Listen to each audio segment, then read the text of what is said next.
José Daniel López, es el autor y es el ponente del proyecto que establece la segunda vuelta para elegir alcalde en la ciudad de Bogotá, que juega no para esta elección que viene en el mes de octubre, sino para la próxima. Pero ya es un hecho y le queremos preguntar detalles justamente de ese proyecto, qué es lo que incluye. Gracias por acompañarnos, representante. Buenos días. Buenos días, Yolanda. Un saludo a Yanelda, a Juan Manuel y a todos los oyentes de RCN. Bueno, ¿el proyecto pasó en qué debate? ¿Queda en qué punto exactamente? ¿Hay necesidad de conciliación? ¿Qué va a ocurrir con él? Bueno, esta es una reforma constitucional, por eso tenía un requisito de trámite bastante exigente, necesitaba 8 debates, ya los completamos y no hay lugar a conciliación porque los textos de Cámara y de Senado son iguales, entonces solo resta la promulgación por parte del presidente de la República, así que podemos decirle a los bogotanos que la segunda vuelta para elegir alcalde es una realidad.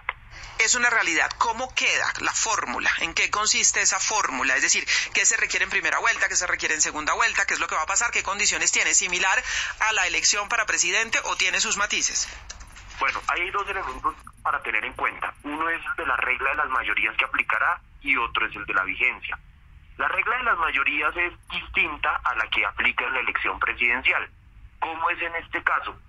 Si el candidato más votado no obtiene más del 40% de los votos y más del 10% de ventaja sobre quien haya sacado la segunda votación, hay lugar a segunda vuelta. Reitero, 2 factores que deben conjugarse para que no haya segunda vuelta: más del 40% de los votos y más de 10% de ventaja sobre el segundo.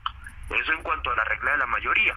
Y en cuanto a la vigencia, en esto hay que ser enfáticos, no rige a partir de este año, no incide en las elecciones de este año, sino que entra en vigencia a partir de las elecciones del año 2023. ¿Qué ocurre si se llega a presentar un hipotético caso en que uno de los candidatos obtenga el 43% y el otro el 41%? En ese caso hay segunda vuelta porque, digamos, en ese caso, Juan Manuel, hipotético, se estaría cumpliendo una de las 2 condiciones, y es que el ganador saca más del 40% de los votos, pero no se cumple la segunda condición para que haya victoria en primera vuelta, y es un 10% de ventaja sobre el que quede de segundo. Entonces, al quedar 43% contra 41%, necesariamente habría segunda vuelta. El senador Gustavo Petro y otros congresistas incluso estaban pidiendo que fueran todas las otras grandes capitales. ¿Este proceso se va a dar? Pues vea, debo ser claro en el sentido que este acto legislativo solamente rige para Bogotá. Bogotá tiene un marco constitucional específico. Bogotá es la única ciudad del país que no elige gobernador, que no elige asamblea departamental. Tenemos nuestro propio estatuto orgánico, nuestro propio régimen de centralización. Luego es dable que Bogotá tenga una regla electoral especial distinta al resto del país, pero también creemos que la aplicación de esta norma en Bogotá va a dejar lecciones y seguramente va a animar a que esta norma más adelante se aplique también en otras ciudades capitales o en las ciudades más pobladas del país o para las elecciones a gobernador departamental. ¿Cambia en algo, representante José Daniel López, la normatividad en relación con coaliciones de cara a la segunda vuelta? Sí, abrimos la puerta para que el programa de gobierno de los candidatos que clasifiquen la segunda vuelta se actualice antes de la segunda vuelta, porque como las segundas vueltas llevan a los candidatos ganadores a hacer alianzas, por supuesto esas alianzas deben ser de tipo programático y eso debería reflejarse en el programa de gobierno al que se comprometen los candidatos. Así que una vez realizada la primera vuelta y si hay lugar a segunda vuelta, los 2 candidatos clasificados pueden actualizar su programa de gobierno. Representante, ¿esto significa más dinero, más recursos? Pues vea, el costo de una segunda vuelta para Bogotá está calculado aproximadamente en 39.000 millones de pesos. Es un costo fiscal. Es también cierto que la democracia cuesta. La segunda vuelta nacional es muchísimo más costosa. Pero en términos de costos también les hago una reflexión. Los procesos de revocatoria de mandato, a los que suelen verse expuestos los alcaldes minoritarios, en particular en Bogotá, ya lo tuvieron que enfrentar tanto el alcalde Petro como el alcalde Peñalosa, también le están generando un costo importante a la ciudad. Una elección de revocatoria del mandato cuesta alrededor de 45.000 millones, y si llegara a prosperar, implicaría la realización de una nueva elección, lo que implicaría un costo aún mayor. La segunda vuelta no elimina la posibilidad de la revocatoria del mandato, pero en términos políticos un alcalde elegido, no con 800.000 o 900.000 votos, como es el caso del alcalde Peñalosa o del exalcalde Petro, sino un alcalde elegido con 1,5 millones, con 2 millones de votos, tiene mayor estabilidad política y por ende es menos vulnerable frente a procesos de revocatoria del mandato, así que incluso puede llegar a ser un ahorro a largo plazo. ¿Qué plazo se establece entre primera y segunda vuelta? 3 semanas, hay entre la una y la otra. Ya.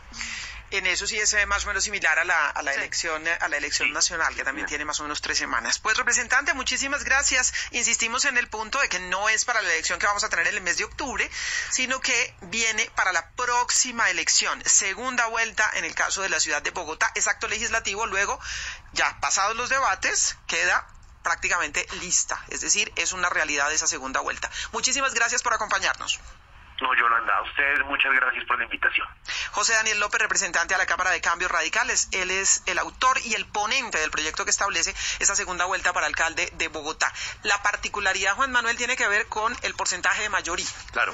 Básicamente. Entonces, tiene que ganar, obtener por lo menos el 40% de los votos y sacarle 10 puntos al segundo, para que se dé la necesidad de la segunda vuelta. Si no se cumplen las dos condiciones, es muy difícil que se pueda sacar adelante la iniciativa. Pero sí, evidentemente, se ha puesto esto por debajo de la norma tradicional de mayorías, que era el 50%, incluso de la mayoría del 50% más un voto, en fin. Este lo fija en 40% y cambia la reglamentación relacionada con las coaliciones. Es decir, que la iniciativa o el plan de gobierno se pueda cambiar en esas 3 semanas que habría entre la primera y la segunda vuelta para dar cabida a las coaliciones. Bueno, interesante, en todo caso, interesante. Lo hemos discutido en otras oportunidades aquí, María Elvira, pero pues es una propuesta interesante para darle al alcalde que quede elegido, que es el mismo sentido de la segunda vuelta en la elección presidencial, un poco más de gobernabilidad, que haya posibilidades de alianzas, de tener otros sectores que se sumen, en fin.